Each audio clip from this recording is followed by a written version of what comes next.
दोस्तों, एक बार फिर से आप सभी का शारदेय सर क्लासेस की ओर से हार्दिक स्वागत एवं अभिनंदन है। हम लोग PYQ सीरीज पर चर्चा कर रहे थे। AIB की जो प्रैक्टिस शीट चल रही थी वो अब समाप्त हो गई है, परीक्षा हो गई है और हम उम्मीद करते हैं कि आप सभी लोगों की परीक्षा बहुत अच्छे से गई होगी, आप सभी लोग सफल रहेंगे। तो PYQ सीरीज में आज हम CPC को लेके आए हैं, ठीक है। इसके 2 पार्ट पहले आ चुके हैं, तीसरा पार्ट है ये। तो आइए शुरू करते हैं। व्यवहार प्रक्रिया संहिता 1908 के अंतर्गत डिक्री को परिभाषित किया गया है। इसका उल्लेख है कहाँ पे? धारा 2(1) में, धारा 2(2) में, धारा 2(a) में या धारा 2(b) में। PYQ से मतलब प्रीवियस ईयर क्वेश्चन से है, जो पहले आए हुए, ठीक है। ये PCSJ के लिए, APO के लिए, AIB के लिए या विधि से संबंधित अन्य परीक्षाओं के लिए महत्वपूर्ण है, ठीक है। ये यूपी सिविल जज में 2016 में पूछा गया है। इसका उत्तर है बी है ऑप्शन, यानी कि धारा 2(2) में डिक्री को परिभाषित किया गया है। आगे देखते हैं। एक डिक्री हो सकती है, ऑप्शन है प्रारंभिक, अंतिम, पहले प्रारंभिक फिर अंतिम, प्रारंभिक या अंतिम कोई भी। एक डिक्री क्या हो सकती है? 4 ऑप्शन हैं आपके सामने। ये MP सिविल जज की परीक्षा में पूछा गया है। MP सिविल जज, इसके अलावा ये राजस्थान जेलों में ही, ठीक है। इसका ऑप्शन है उत्तर है डी, यानी कि प्रारंभिक या अंतिम कोई भी। आगे देखते हैं। निम्न में प्रारंभिक डिक्री पारित नहीं की जाती है। ऑप्शन है विभाजन के बाद में, विक्रय अनुबंध के निर्दिष्ट अनुपालन की सहायता चाहने के बाद में, पूर्वबंध की सहायता चाहने के बाद में या मोचन की सहायता चाहने के बाद में। एक जानकारी आप लोगों को दे दें, AIB की परीक्षा जो अभी हुई है 5 फरवरी को, उसका आंसर शीट आ गया था, ऑफिशियल आंसर शीट, लेकिन उसमें तमाम गलतियां थी, इसकी वजह से उनको हटा लिया गया है, ठीक है। आगे फिर से संशोधित आंसर की जारी होगी, आप लोगों को परेशान होने की ज़रूरत नहीं है, ठीक है। ये प्रश्न पूछा गया है MP सिविल जज 2017 में।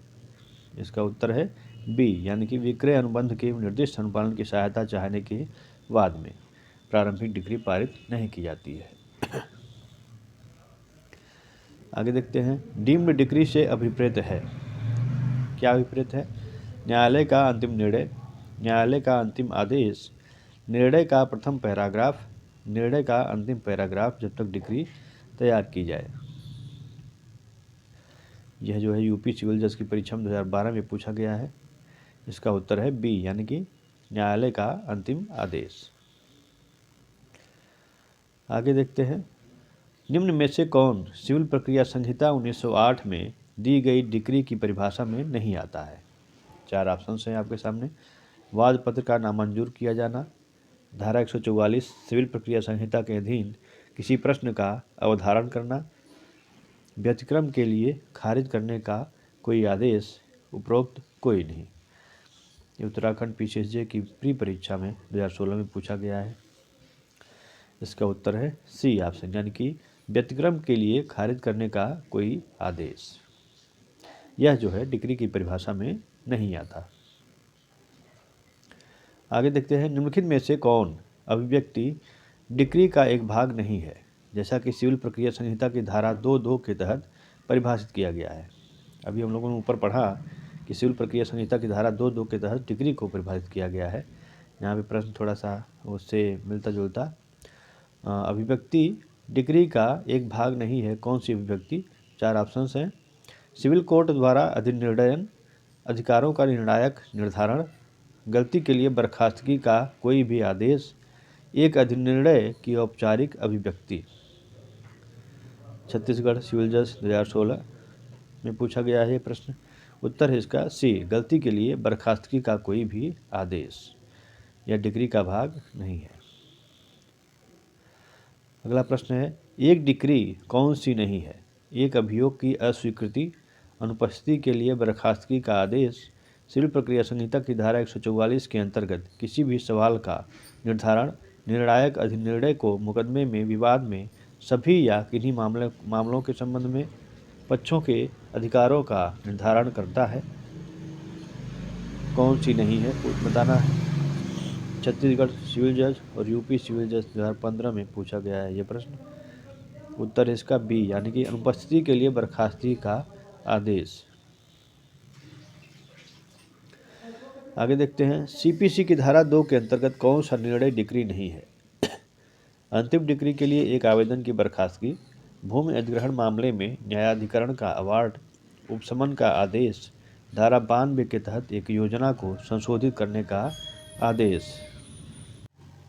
झारखंड सिविल जज की परीक्षा में प्री परीक्षा में 2015 में पूछा गया है। उत्तर इसका बी यानी कि भूमि अधिग्रहण मामले में न्यायाधिकरण का अवार्ड, यह जो है डिक्री नहीं है।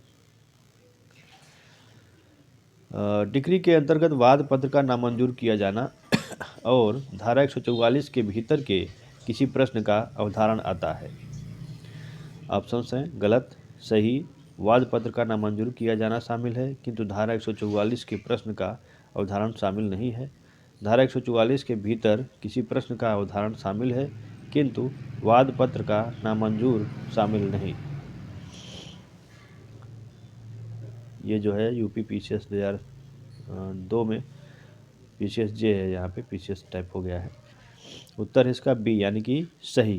किसी डिग्री के अंतर्गत वाद पत्र का नामंजूर किया जाना और धारा 144 के भीतर के किसी प्रश्न का अवधारण आता है, यह सही है। अगला प्रश्न है, दीवानी प्रक्रिया संहिता की धारा 2(5) के अनुसार विदेशी न्यायालय से विपरीत है। कौन सा न्यायालय? 4 ऑप्शन हैं आपके सामने। एक न्यायालय जो भारत के बाहर स्थित है और जो भारत सरकार की अधिकारिता के अधीन स्थापित हुआ है। एक न्यायालय जो भारत के बाहर स्थित है और जो भारत सरकार की अधिकारिता के अधीन स्थापित नहीं हुआ है। भारत में स्थित न्यायालय जो विदेशी विधि का उपयोजन यानी कि लागू कर रहा है, या उपयुक्त में से सभी। विदेशी न्यायालय से क्या विपरीत है? यह उत्तराखंड पीसीएस जे की परीक्षा प्री परीक्षा 2014 में पूछा गया है। उत्तर इसका बी यानी कि एक न्यायालय जो भारत के बाहर स्थित है और जो भारत सरकार की अधिकारिता के अधीन स्थापित नहीं हुआ है। आगे देखते हैं, डिक्री धारक से कोई ऐसा व्यक्ति अभिप्रेत है जिसके पक्ष में कोई डिक्री पारित की गई है या कोई निष्पादन योग्य आदेश किया गया है। डिक्री धारक प्रत्यय की यह परिभाषा वर्णित है। कहाँ? सिविल प्रक्रिया संहिता की धारा 2(2) में, सिविल प्रक्रिया संहिता की धारा 2(3) में, सिविल प्रक्रिया संहिता की धारा 2(4) में, सिविल प्रक्रिया संहिता की धारा 2(घ) में। यह यूपी सिविल जज परीक्षा 2006 में पूछा गया है। उत्तर इसका बी यानी कि सिविल प्रक्रिया संहिता की धारा 2(3) में। जब परिभाषाओं की बात आती है तो वो एक्ट के किसी भी जो अधिनियम है उसके शुरुआत में ही होनी चाहिए। यहाँ पे सभी 2 से ही धारा 2 में ही परिभाषाएं हैं। 2(2), 2(3), 2(4), 2(4), 2(घ), ये इस टाइप से। निम्नलिखित में से कौन सा दीवानी प्रक्रिया संहिता की धारा 2(9) में परिभाषित निर्णय कहा जा सकता है? ऑप्शन है एक आदेश, एक डिक्री, एक आदेश या डिक्री के आधारों का कथन, उपयुक्त सभी। निम्नलिखित में से कौन सा दीवानी प्रक्रिया संहिता की धारा 2(9) में परिभाषित निर्णय कहा जा सकता है? 4 ऑप्शन हैं आपके सामने। एमपी एपीओ प्री 2009 में पूछा गया है सवाल। उत्तर है इसका सी, एक आदेश या डिक्री के आधारों का कथन। व्यवहार प्रक्रिया संहिता 1908 की निम्न धाराओं में से किसमें विधिक प्रतिनिधि को समझाया गया है? ऑप्शन है धारा 2(11), धारा 2(13), धारा 2(10) या धारा 2(12). यूपी सिविल जज की परीक्षा 2016 में यह प्रश्न आया हुआ है। उत्तर इसका ए ऑप्शन यानी कि धारा 2(11) में विधिक प्रतिनिधि को समझाया गया है। अंतःकालीन लाभ के अंतर्गत सम्मिलित नहीं है। ऑप्शन हैं लाभ जो संपत्ति पर सदोष कब्जा रखने वाले व्यक्ति को वस्तुतः प्राप्त होता है। बी ऑप्शन लाभ जो संपत्ति पर सदोष कब्जा रखने वाला व्यक्ति मामूली तत्परता से प्राप्त कर सकता है।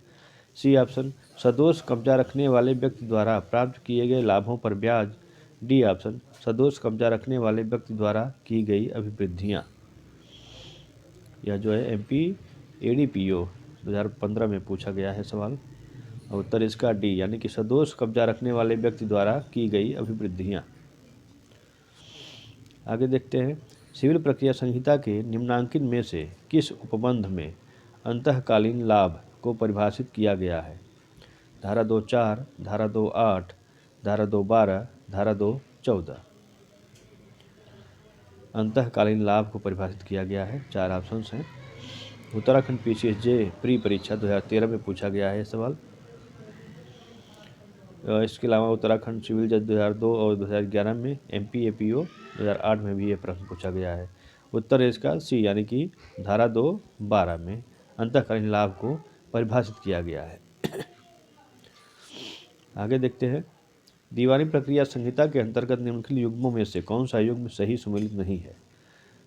युग्म है और उनके उसमें क्या वर्णन है, धाराएं हैं और उसमें क्या वर्णन है, उसको दिया गया है। धारा 2(5) विदेशी न्यायालय, धारा 2(6) विदेशी निर्णय, धारा 2(11) विदेशी विधिक प्रतिनिधि, धारा 2(10) अंतःकालीन लाभ। अभी हम लोगों ने अंतःकालीन लाभ ऊपर देखा है, यहाँ पे उत्तर 2(12) था। ठीक है, उसके हिसाब से इसका उत्तर डी होना चाहिए। उत्तराखंड PCSJ की प्री परीक्षा 2012 में पूछा गया है। ठीक है, आगे देखते हैं, सिविल प्रक्रिया संहिता की किस धारा में कोर्ट की धन संबंधी अधिकारिता का प्रावधान किया गया है? धारा 3, धारा 4, धारा 5, धारा 6। उत्तराखंड J की परीक्षा में पूछा गया है 2011 में। उत्तर इसका डी ऑप्शन, यानी कि धारा 6 में कोर्ट की धन संबंधी अधिकारिता का प्रावधान किया गया है। आगे देखते हैं, सिविल प्रक्रिया संहिता 1908 की धारा 2(16) में प्रयुक्त विहित शब्दावली से अभिप्रेत है। क्या है? न्यायालय द्वारा विहित, समाज द्वारा विहित, नियमों द्वारा विहित या उपरोक्त में से कोई नहीं। यूपी सिविल जज की प्री परीक्षा 2013 में पूछा गया है सवाल। सी उसका उत्तर है, नियमों द्वारा विहित। ठीक है, धारा 2(16) में प्रयुक्त विहित शब्दावली से नियमों द्वारा विहित से अभिप्रेत है। आगे देखते हैं, दीवानी प्रक्रिया संहिता की निम्नलिखित धाराओं में से कौन सी आदेश को परिभाषित करती है? धारा 2(2), धारा 2(9), धारा 2(14), धारा 2(15). MP APO प्री परीक्षा 2009 में पूछा गया है सवाल। उत्तर इसका सी ऑप्शन, यानी कि धारा 2(14) में आदेश को परिभाषित किया गया है।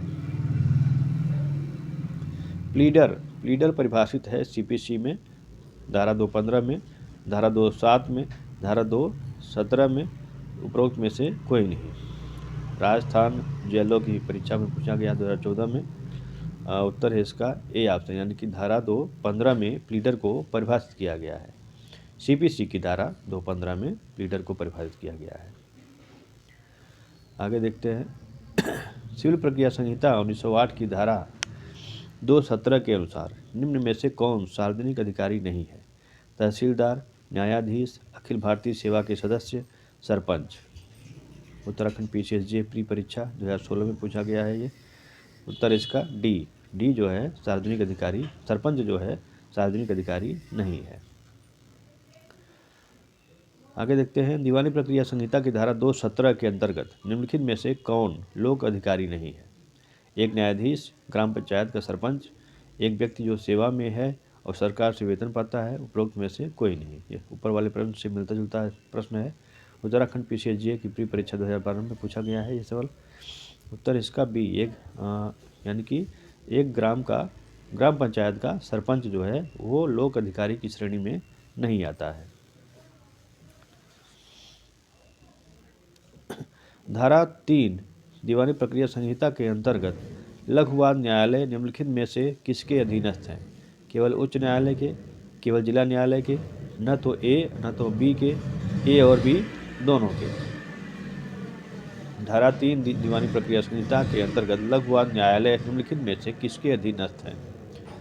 ठीक है, यूपी सिविल जज 2016 की परीक्षा में पूछा गया है। उत्तराखंड PCSJ प्री 2012 में पूछा गया है। इसका उत्तर है डी ऑप्शन, यानी कि ए और बी दोनों के। ए क्या है? केवल उच्च न्यायालय, बी क्या है? जिला न्यायालय। इस तरह से उच्च न्यायालय और जिला न्यायालय दोनों के अधीनस्थ है। ये थे PYQ सीरीज के कुछ प्रश्न। आगे फिर से इसी सीरीज में कुछ नए प्रश्नों के साथ उपस्थित होंगे। जय हिंद।